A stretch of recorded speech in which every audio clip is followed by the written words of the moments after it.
Hi, and welcome to our screencast or webcast from the October 22nd Parkview Building meeting.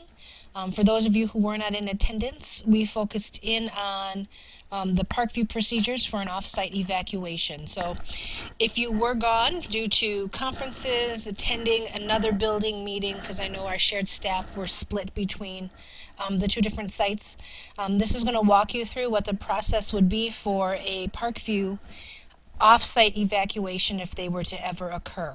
Again, this is what we will be practicing this upcoming week on the 29th of October. And Parkview's evacuation process will take place beginning at 8:30 in the morning on October 29th, and we are anticipating it taking us roughly an hour to complete. So here is kind of the walkthrough and the things that we need to be aware of as we are going through this process if it were to ever happen at Parkview. The first thing is to make sure, and you take a look at this particular document, which is a buddy teacher combination for our Parkview staff. So all of our classroom teachers, along with Mrs. Durkowski, are listed first, and then followed by another teacher or a support staff who would be available to and pair up with those classroom teachers just to assist with an extra pair of eyes, etc., during an evacuation if they were to have to take place where we were going off site. I understand that some of our staff is shared, so some of those buddy teams might not always be able to be together, depending on the time of day that a particular situation may happen. And again, we are hoping that it does not happen, but again, we need to be prepared. There are some names that are missing from this list, and Mrs. Larson is going to add those and update this, and I will show you at the end of this webcast where you can find that updated information. But again, just be aware that these are the buddy classrooms or the buddy combinations if we were to evacuate and then have to go to an off-site location. Please note that at the bottom here we are asking that you take your cell phone with you in the event of an evacuation. Also, to please make sure that you find the buddy teacher that you are paired with and to get their cell phone number as well as the building principal's cell phone number to be able to put into your cell phone for communication purposes. And I'm going to put mine on here right away so that you can enter it into your phone.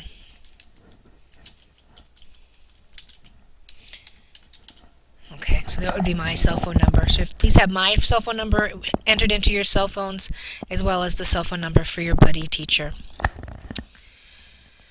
That being said, the way we are going to proceed with an evacuation is we are going to make a PA announcement on Wednesday morning at approximately 8:30, where we are going to ask that, or notify you that the building needs to be evacuated, and teachers need to take their students to their designated areas and then proceed to our secondary evacuation point. It's going to ask that teachers please take their Go kits, and all classroom teachers did receive their Go kits on Wednesday and at Wednesday's meeting. If you did not receive a Go kit, please let Ann know, and we'll make sure that gets taken care of. During this announcement, what will happen is you are to evacuate the building just as you would normally do for a fire drill. Wherever your assigned location is for evacuating the building during a fire drill, that's where you are going to go at this time. However, we do need to make one change, and this will be a permanent change. Due to the winter weather, when we evacuate out onto the nature center at the north end of the building, and there is not a good way to get the students out of that back area outside of going through a neighbor's backyard, and two, because it is so snowy and not maintained in the wintertime. It was decided at an admin meeting on Monday with Mr. Chamberlain, Chief McNeil, that we are going to change the exit routes of some of these classrooms and locations on the north end of the building. And we're going to ask that anybody in that north wing, from the art room all the way back to our last kindergarten classrooms with Mrs. Hilbert and Mrs. Smirsick, to now begin exiting during a fire drill and exiting during any evacuation scenario down the hall and out the Brickyard Lane. I know that there are some classrooms that are already set up to go to the Brickyard Lane, but we're going to ask that everybody on that north wing exit through the Brickyard Lane. And that will give us opportunity and a better way to get everybody safely away from the building at the same time and not have to worry about unplowed or not good areas to get out of a situation from. So from this point forward, and Anne is going to be changing emergency exit signs for classrooms, but everybody from the north wing will exit out the Brickyard Lane doors during a fire drill or any sort of an evacuation scenario. That being said, when it is time to evacuate the building then on Wednesday, when that announcement is made, all classrooms will be asked to evacuate to their evacuation areas, their fire drill areas. Once there, we are going to ask that all learners be reunited with their classroom teachers. So if you are a specials teacher, or you may have a reading group during the time that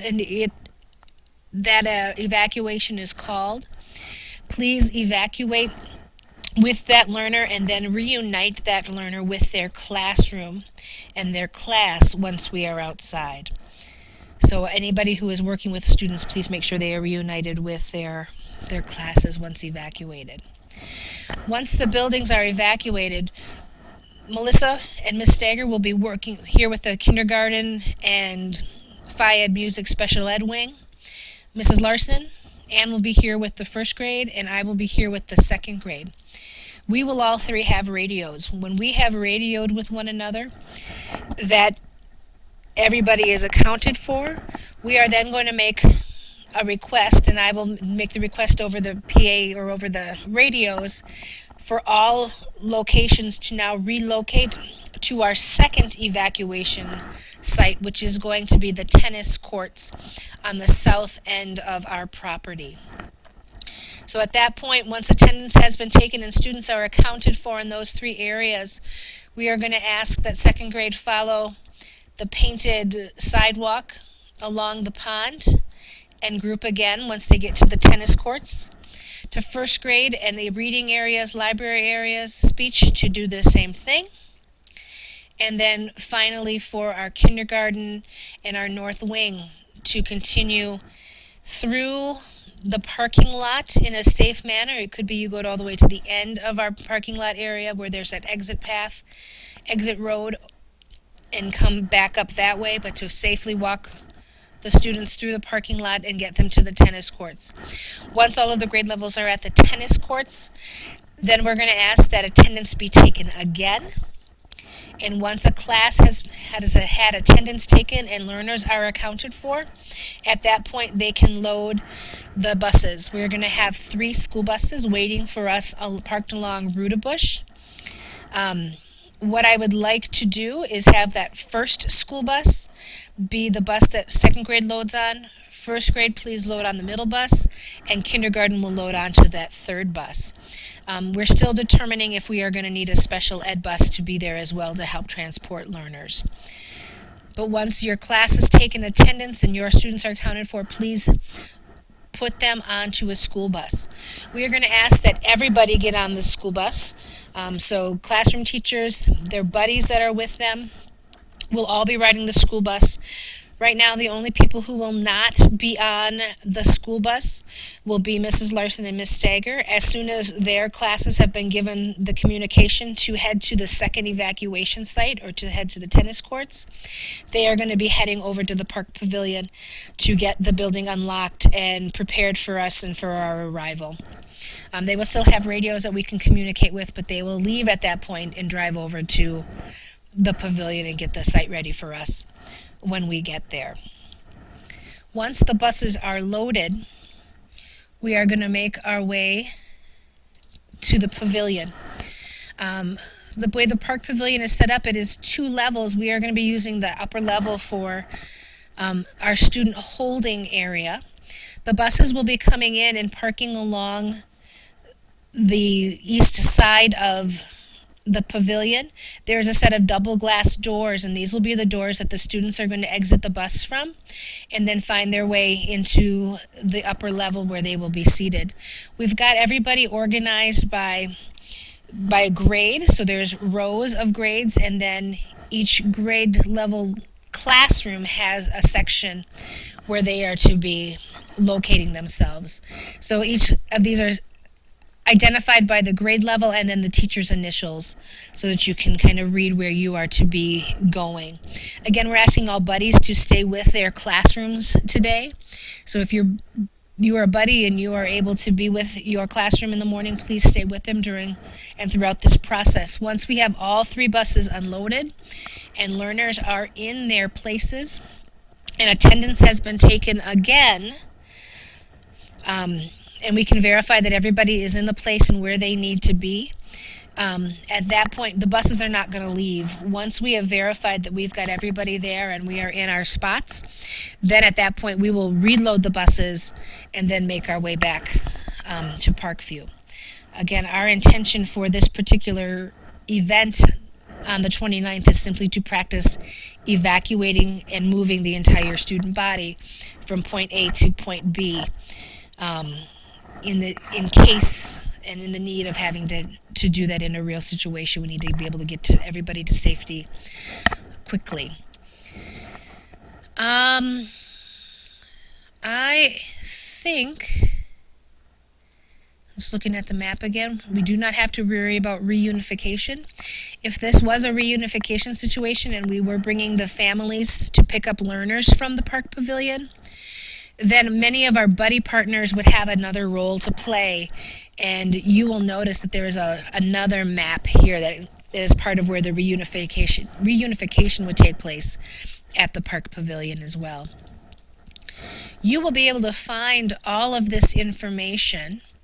I shared with all of you today a folder that says Crisis Documents and Procedures. And what you will find is our description of the off-campus evacuation steps for the principal, the office staff, teachers, support staff. You'll find the map of the park pavilion, the off-site locations and where classes will be placed.